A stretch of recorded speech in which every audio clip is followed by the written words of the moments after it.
Shalom. Apa kabar saudara? Saya berharap saudara baik semua.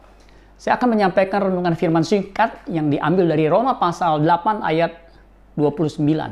Renungan saya kali ini berjudul menjadi serupa dengan Yesus. Roma 8 ayat 29.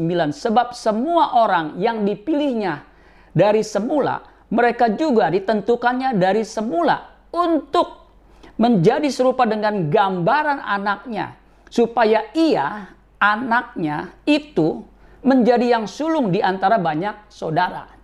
Saudara-saudara sekalian, kalau kita baca ayat ini dengan teliti dan pelan-pelan seksama, kita menjumpai satu kebenaran bahwa orang percaya diproyeksikan atau diharapkan oleh Allah Bapa itu menjadi serupa dengan Kristus, menjadi serupa dengan gambaran anaknya. Gambaran anaknya. Anaknya siapa? Yesus Kristus. Jadi saudara dan saya itu diproyeksikan, diharapkan ketika percaya Yesus sebagai Tuhan dan Juru Selamat, itu menjadi serupa dengan Yesus. Ini yang kita harus perhatikan sebagai orang percaya. Sehingga agenda kita satu-satunya ketika kita hidup di bumi ini adalah bagaimana kita bisa menjadi serupa dengan Yesus Kristus. Di Filipi pasal 2 ayat 5 dikatakan, Filipi 2 ayat 5 dikatakan begini. Hendaklah kamu dalam hidupmu bersama menaruh pikiran dan perasaan yang terdapat juga dalam Kristus Yesus.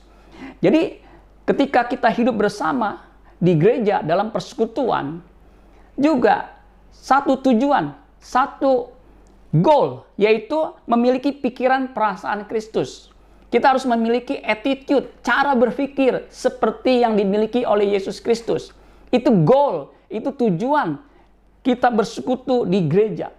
Bahkan apapun yang kita lakukan dalam hidup ini, itu satu tujuannya. Itu membentuk kita menjadi serupa dengan Kristus. Kalau kita baca ayat 29 dari pasal 8 Roma 8 ayat 28, jadi ayat sebelumnya dari Roma 8 ayat 29 dikatakan kita tahu sekarang bahwa Allah turut bekerja dalam segala sesuatu untuk mendatangkan kebaikan bagi mereka yang mengasihi Dia, yaitu bagi mereka yang terpanggil sesuai dengan rencana Allah.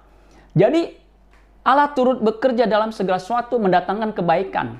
Kebaikan apa? Kebaikan agar kita menjadi serupa dengan Kristus. Makanya agenda kita satu-satunya ketika kita hidup di bumi ini adalah menjadi serupa dengan Yesus. Catat saudara, Tuhan membentuk kita yang mengasihi Dia agar kita menjadi serupa dengan Yesus. Amin. Tuhan Yesus memberkati.